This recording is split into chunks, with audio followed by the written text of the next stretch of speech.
The Chosen Season 5, Episode 3, pulls us deeper into that growing storm where faith is tested, loyalties are strained, and the cost of following the Messiah becomes painfully real. This episode is more than a continuation. It's a confrontation with truth, with power, and with the hidden fears in every heart that meets Jesus face to face. By the time we arrive at Episode 3, the world around Jesus is no longer just watching, it's reacting. The miracles have multiplied. The teachings have grown sharper, and the people, they're divided. Some are drawn in closer, desperate for healing, hope, and truth. Others grow suspicious, watching with clenched fists, ready to challenge every move he makes. This episode places us on a tense edge, in the aftermath of rising miracles and rising opposition. We sense it immediately in the eyes of the disciples, in the murmurs of the crowds, in the footsteps of those who are following not out of faith, but out of fear or fury. The growing fame of Jesus is now more than an inspiration. It's a threat. As Jesus and the disciples navigate a village freshly stirred by his reputation, we see the strain etched into every corner. The people are whispering about what he's done, the healings, the teachings, the impossible things that should not be possible. But more than that, they whisper questions. Who is he really? And how far is he willing to go? Among the crowd, we meet new faces, one of them, a grieving father whose child hovers on the edge of death, clinging to a thread of hope that Jesus might reach him in time. But we also meet the temple leaders, whose concern has shifted to fear. They no longer believe they are dealing with just a wandering teacher. There is power in him, and power they cannot control threatens the entire system they've built their lives upon. In this episode, the tension is not just between Jesus and the religious leaders, it's within the disciples too. The close-knit group that once moved in step now wrestles with inner doubts. Some wonder why Jesus delays when needs are urgent. Others grow impatient with his refusal to confront power directly. And still others begin to fear the consequences of being associated with someone who's becoming the most controversial figure in all of Judea. As Jesus prepares to enter a home where sorrow hangs heavy in the air, the weight of expectation presses in. Will he heal again? Will he act in time? The Father is desperate, the villagers are watching, and even the disciples are unsure of what comes next. But what makes this episode truly unforgettable is not just the miracle that may or may not happen, it's the reason behind the delay, the choice to wait, and the deeper lesson that follows. This moment is not just about physical healing. It's about showing that God's timing is not our timing, and that sometimes the delay we fear the most holds a purpose greater than anything we could imagine. With each step, Jesus draws closer to a crossroads, and he's not alone. The watchers in the shadows grow bolder. The allies grow restless, the crowds grow louder, but through it all, he remains unmoved, guided by a will stronger than fear and a mission more dangerous than anyone truly understands. In Section 2, we'll dive deeper into the moment that defines this episode, a test of belief, a choice that risks everything, and a revelation that forces everyone, from disciples to enemies, to decide where they stand. The scene shifts from the tension of the crowd to the intimate pain of a father's plea, the kind of request that breaks through every wall of pride, status, and self-reliance. In the midst of the escalating conflict surrounding Jesus, a desperate man approaches, his voice trembling with the weight of his desperation. His child, lying in the grip of death, becomes the embodiment of everything that Jesus has come to challenge: hopelessness, desperation, and the human inability to control life and death. This father, with nothing left to lose, places his trust fully in Jesus, even though he cannot yet grasp the fullness of who this man truly is. His plea is simple, but it reflects the deepest cry of humanity. Lord, come and heal my son. It's a request that echoes the voices of many others who have come before him. And yet, this time, the answer from Jesus is unexpected even to us, the audience, watching the weight of the moment grow heavier. Rather than a quick nod of assurance, a promise of immediate action, or a gentle touch, Jesus responds with words that challenge everything this father believes about what healing looks like. Unless you see signs and wonders, you will not believe. This is not the compassionate Jesus we often envision. This is a Jesus who speaks not to ease the father's pain immediately, but to awaken something deeper, something that transcends the surface need for a miracle. Jesus isn't just healing the boy, He is testing the belief of the Father, the crowd, and even his disciples. Is belief only rooted in visible signs? Are the miracles the true measure of faith, or is there something more?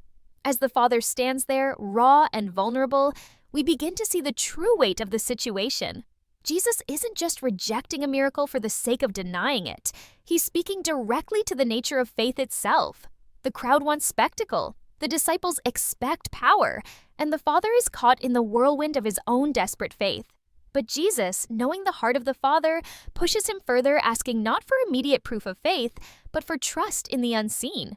This is a moment that demands a leap of belief in Jesus that goes beyond what the eyes can see, a faith that transcends physical presence.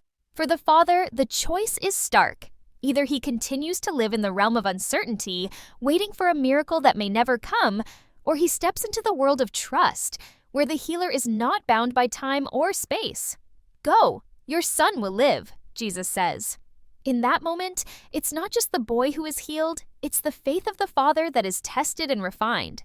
The man walks away, not with the certainty that his child will be healed in the moment, but with the certainty that Jesus' words hold truth, even when the situation seems impossible.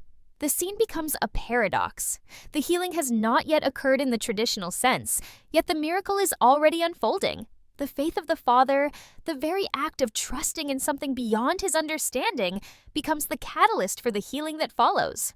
His belief in the unseen prepares the way for the visible miracle, but the real transformation is in the Father's heart, in his ability to trust when the world around him demands answers, immediate proof, and clear signs. This is the heart of this episode, a reminder that Jesus doesn't always meet us where we expect. Sometimes he delays the healing, not out of cruelty, but to awaken a deeper faith. The disciples watch, the crowd murmurs, and the Father carries his newfound faith home. This simple yet profound exchange changes everything. What seems like a delay is in fact the very thing that changes the trajectory of his belief. It's a truth that will resonate long after the boy is healed, a reminder that God's timing is often different from our own, and that faith sometimes requires us to walk in the unknown before we see the results. As we move into section 3, we'll see the ripples of this moment, how it challenges the disciples, shakes the crowd's expectations, and forces all who witness it to confront what true faith really is. The miracle at the heart of the story becomes more than just a sign. It becomes a revelation that will test the hearts of all who encounter it. As the Father walks away, his steps uncertain but resolute, the ripple effects of Jesus' words spread out like waves in a pond, touching not only the Father's heart, but also the hearts of everyone around him. This is where the tension in The Chosen Season 5, Episode 3, truly reaches its peak. The audience, alongside the disciples, is left to wrestle with a powerful question. What does it really mean to believe, especially when everything about the situation contradicts our understanding of how faith should work? Jesus has just challenged the very core of what people expect from him, that miracles should be immediate, visible, and undeniable. But here, he does something different. He doesn't perform the miracle first, but he invites belief before the result is seen. For the disciples, this is a pivotal moment. Throughout the earlier seasons, they've witnessed Jesus heal the sick, feed the multitudes, and walk on water. But this time, there's no dramatic scene. There's no instant transformation in front of them. Instead, there is a quiet, subtle shift that challenges everything they've assumed about Jesus' power. The words he speaks, though simple, are revolutionary. Go, your son will live. And that's it. No grand gesture, no visual confirmation, just faith. And in that moment, the disciples must reckon with their own beliefs. Have they truly followed Jesus because of what he does, or because of who he is? The crowd, too, feels the tension. They've been following Jesus for signs and wonders, for a glimpse of the divine power they long for. But this moment throws them into confusion. Wasn't this the healer who could do anything? Why then does he not immediately act? Why leave the Father to wait, to trust in words rather than actions? Their expectations of Jesus are shattered, and they are left with more questions than answers. The crowd was drawn to Jesus by his miracles, but now they are faced with a truth that is harder to digest. Faith is not just about seeking what we can see, it's about trusting in something beyond our comprehension. The real tension in this episode isn't in the miracle itself, but in the faith it demands. And it's this demand for deep, unwavering trust that becomes the test for everyone involved. As the Father walks away, he carries the weight of this new kind of faith, a faith not built on physical proof, but on the strength of a promise. His trust in Jesus is now in the invisible, in the assurance that what has been spoken will come to pass. But even as this miracle unfolds, there is a sense of growing danger in the air. The religious leaders who have been watching Jesus' every move are now more unsettled than ever. This moment, when Jesus asks the Father to believe before seeing, makes them uncomfortable. It challenges their authority, their control over the law, and the way they've always understood God's work. For the Pharisees, this is more than just an inconvenience. It's a direct threat to their power and their way of life. If Jesus can heal with nothing more than words, what does that mean for their carefully constructed world? What happens to their system when the very foundation of faith is no longer tied to ritual, to laws, or to visible acts of power? This brewing conflict continues to build, and we feel it in the way the disciples look to Jesus for reassurance, in the way the crowd murmurs in disbelief, and in the way the religious authorities begin to plot. The episode doesn't just present a moment of healing, it sets the stage for the greater confrontation to come. It's not just about the miracles anymore, it's about what those miracles mean, what they reveal, and what they demand from those who witness them. In this moment, the stakes are higher than ever. The Father's act of faith challenges everyone watching, from the disciples to the religious leaders. It forces them all to ask themselves, do we believe because of what we can see, or because of the unseen promise that Jesus has spoken? And if we are to walk in this faith, how much of ourselves are we willing to surrender? This quiet moment of healing becomes a battleground for the heart, for belief, and for the very soul of the ministry that Jesus is building. As we move into Section 4, the tension will continue to grow, leading us into the heart of the conflict that will define this episode and the ultimate cost of discipleship. The danger is real, and the choices are becoming increasingly difficult. As the episode unfolds, the narrative shifts into a stark confrontation, one that is no longer just about faith or miracles, but about the true cost of discipleship. In the wake of the healing, the quiet confidence of the Father as he walks away with his Son is contrasted sharply with the rising storm around Jesus.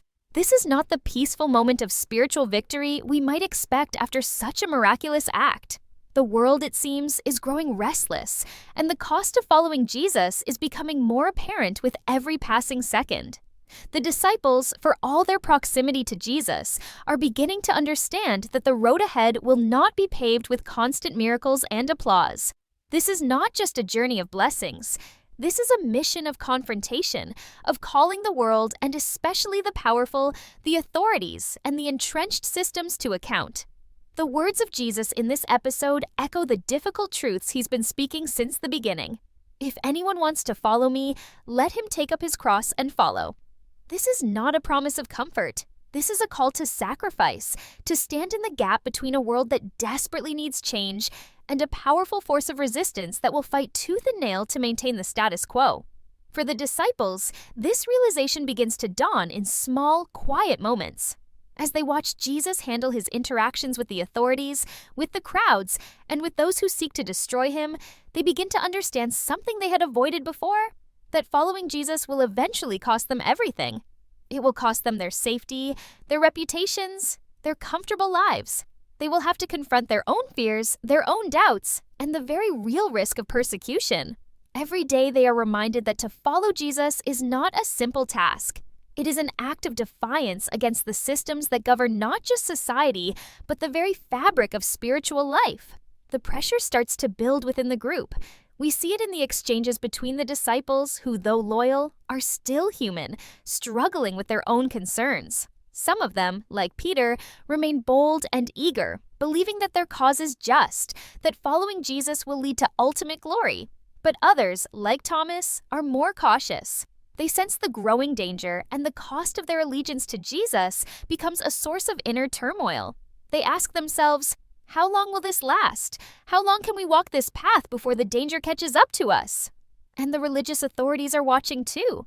The healing of the boy, the quiet authority of Jesus' words, and the growing number of miracles being performed in his name are no longer just curious events. They are threats. Jesus has crossed a line. He's challenged not only the political and social structures, but also the very foundations of religious life. His miracles, while awe-inspiring, are seen as direct challenges to the power and control the authorities have wielded for centuries. And this threat can't be ignored any longer. In the shadows, they begin to whisper among themselves.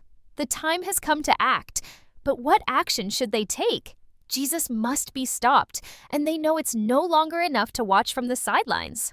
The cost of his rising influence is now too great to let go unchecked. For the audience, the tension that has been building throughout the episode reaches a critical mass here.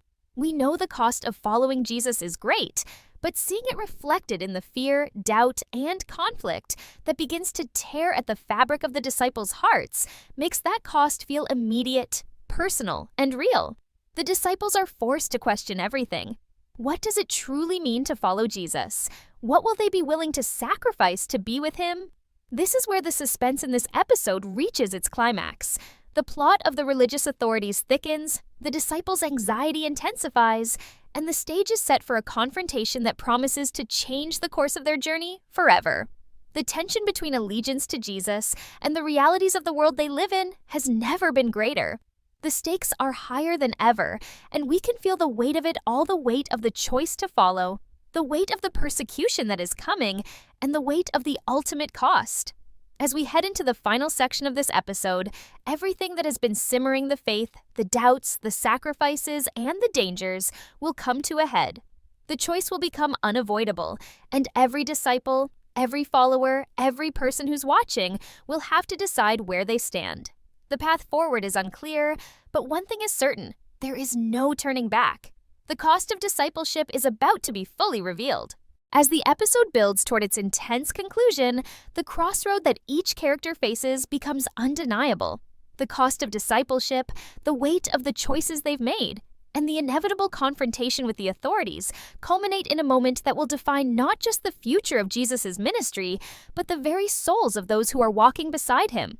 This is the moment where everything changes, where the line between belief and doubt, loyalty and fear, is no longer just theoretical, but immediate and personal.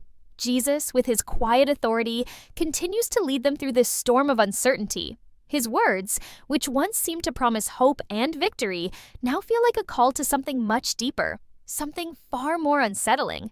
The disciples, though growing in faith, are still not fully prepared for the price they will have to pay.